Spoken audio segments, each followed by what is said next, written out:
up YouTube, born in Asphodel Meadow here, and this is going to be a video response to Aaronk1994 and Ukchristian28. Aaron K challenged Shwanerd to make a video response to Ukchristian28's videos.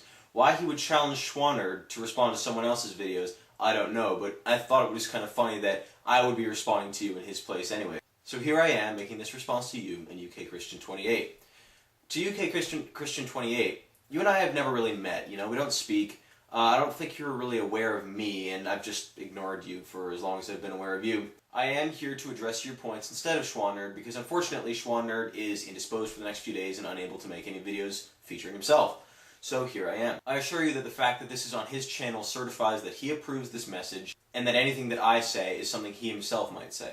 So, let's begin. Your first point, on the incorrigibility of being religious. You ask Schwa to go to his church and ask someone there if they've ever doubted their faith. This is actually a misleading question, because we're all human, we all doubt our beliefs at some point or another, but the fact that you once doubted it doesn't have any bearing on your current beliefs on it. I mean, why doesn't he go to his church and ask anyone there if they believe in God with certainty? That would be a far more relevant question, don't you think? You don't have to be born delusional to be considered delusional later in life, so you don't really have to be born believing absolutely in something and believed in it absolutely your whole life to be considered an absolute believer in it. What about you, UK Christian? Are you certain that God exists? Because if so, you're meeting one of the qualifications of delusion. But anyway, I'll get to that in a minute. And you're right, psychology does deal with individuals and not groups of people. So, let me make something clear to you. It's possible to be a theist and not meet the qualifications of being delusional. In order to not be considered delusional and be a theist, you have to reject the parts of your religion that are implausible, like, a lot of the stories from the Bible, like Noah's Ark and Genesis and the resurrection of Jesus Christ. You have to reject those. You must also admit to compelling arguments against your beliefs and modify your beliefs accordingly without having a rigid standing in your beliefs that you refuse to change. And finally, you must also doubt your faith. Are those the qualities of the ideally pious person in most religions? No. Those are all qualities that are almost universally ostracized by religion. So, you got him. Good job. You succeeded in convincing him that the least passionate and the least pious religious people are not delusional. What does that show you? The farther away from religion you get, the less delusional you get. Maybe theism isn't necessarily a delusion, but it sure makes a lot of people delusional. You then say that it's difficult to judge whether or not someone is delusional because it hinges on their beliefs being false. This is correct. You then mentioned that many people would find theistic arguments persuasive. Now, you don't really specify here, but when you say that, I assume you mean people that are stupid, naive, emotionally weak, or just ignorant of the anti-theistic arguments. But anyway, I'll move on. Your next claim is that it would be extremely subjective to diagnose a group of people's beliefs as delusional. You give the example that a theist can just as easily call an atheist delusional for rejecting theistic proofs. Or, it would be just as easy for people with pet invisible unicorns to call the people who don't believe in unicorns delusional. Or it would be just as easy for the people who claim spaghetti can talk to them to accuse those who can't hear spaghetti talk to them of being delusional. Do you see what I'm getting at here, man? It's not really subjective if one side is based on objective empirical evidence and the other side is based on fairy tales and nonsense. Let me make another thing clear. I, like Shwanerd and many other atheists, am a very proof-oriented person. If you were to show me decent proof that God exists, I would be the first person to convert to whatever religion he happens to pay favor to. Thing is, no one in the history of man has succeeded in coming up with a convincing argument for God, so I don't believe in him. So you know what? Tough shit. It doesn't make us delusional, it just makes your beliefs hard to back up. Next, you say that Karl Jaspers wasn't a passionate atheist, and when he set down the 3 characteristics of a delusion, he didn't intend what he said to lead theists into being considered delusional. To this, I say that his beliefs are irrelevant. His claim wasn't based on theology, it was based on his philosophy of psychology. The words that he wrote down as the characteristics of being delusional are the foundation of what we consider to be delusional today. And it just so happens that it applies to many theists. I could say that Benjamin Franklin created the library, and he wasn't a theist, therefore the library was not meant to help theists. Does that make any sense? No, it doesn't. Neither does your statement. On a side note, while summarizing Karl Jaspers' beliefs, I think he may have confused when he said that there are some borders that science and empiricism cannot cross. I think you were confusing deism with theism. The notion that a supreme being created the universe the deistic way can't really be called a delusion. because it can't be deemed false or true, and it can't be deemed plausible or implausible. If I recall correctly, the title of Shwanerd's video was "Theism is a Delusion, not Deism," just so you know. I know you didn't enjoy how Shwanerd didn't go out of his way to recite how each of the 10 indicators of delusion apply to theism. So I'll go ahead and clarify it for you, just so you don't have something to gripe about.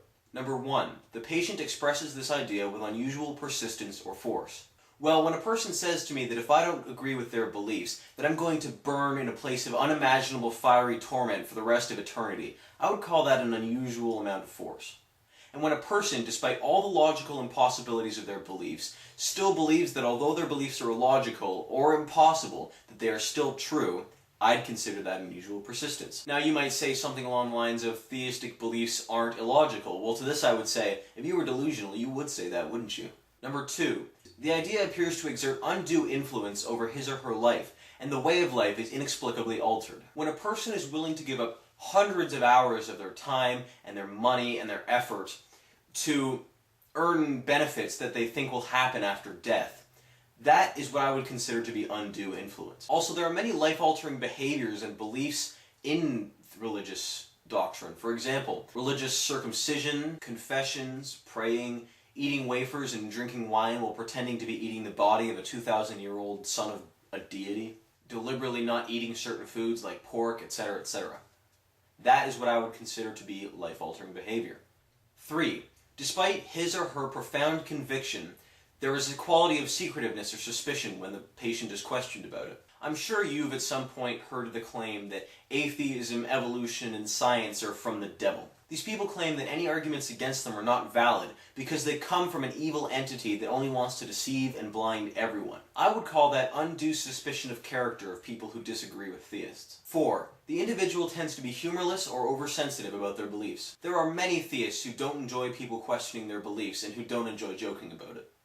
For example, people who think that joking about God is blasphemy, a crime punishable by death and eternal damnation, I would consider to be, a little humorless and oversensitive. I'll give you a specific example as well. I'm sure you're aware of the infamous Dutch comic featuring the Prophet Muhammad that sparked so much outrage around the world. There were thousands of people calling for this man's head. Why? Because he made fun of their religious beliefs. That's humorless and oversensitive if I've ever seen it. Oh, and when you and Aaron K tease each other, this only applies to one's delusional beliefs. Something tells me you've never called him like a fairy worshipper or an invisible pink unicorn worshipper. That would be the pot calling the kettle black. There is a quality of centrality. No matter how unlikely it is that these things are happening to them, the patient accepts them relatively unquestioningly. You yourself say this applies to a lot of theists, so I'm not even going to bother trying to describe this one to you because you understand why as well. 6. An attempt to contradict the belief is met with an irrationally strong emotional reaction, as well as with hostility or irritability. Atheist! Where do you get your morality who from? created the world? Your then? religion's It's so evolution. intolerant. Shul says in his heart there is no God. Well, why is You're murder bad? unpatriotic. You're closed-minded. You're no better Why than aren't you things have still faith in evolving? science. How could all of this have You occurred can't by disprove random It takes more chance? faith to be an atheist. You're unpatriotic. But the second law of Who created the thermodynamics world? states Why that is the murder entropy of bad? an If you don't think this is true of many theists, try walking up to a religious person and telling them you think their God is just a made-up fairy tale devoid of any intellectual content that's causing untold suffering in the world. That will get you a strong reaction. Now you skip a point here, you'll get to it in a minute, so I'll go next to 8. The patient is overly emotionally invested into the idea, and it often overwhelms other elements of his psyche. Devout religious people will spend thousands of hours in their house of worship and in their own time praying and doing religious activities because they think in the afterlife that they'll receive eternal happiness. And obviously if they don't do it, then they'll burn in hell forever. That, and they've probably spent most of their lives scowling at people who don't go to such lengths because they believe that although they have more fun in the short term, that they'll probably end up burning in hell forever for their sin and for their lack of religious convictions. If ever there was emotional overinvestment in anything, this would be it. Now you skip another point, so now we'll go to 10. Individuals who know the patient will observe that these beliefs and behaviors are uncharacteristic and alien. You say that this is difficult to analyze, which I think is a cop-out, because if we were to take someone who would start out unreligious, as we all do, and then if they were to adopt some religious belief, their beliefs and behaviors would change in a way that is quite observable.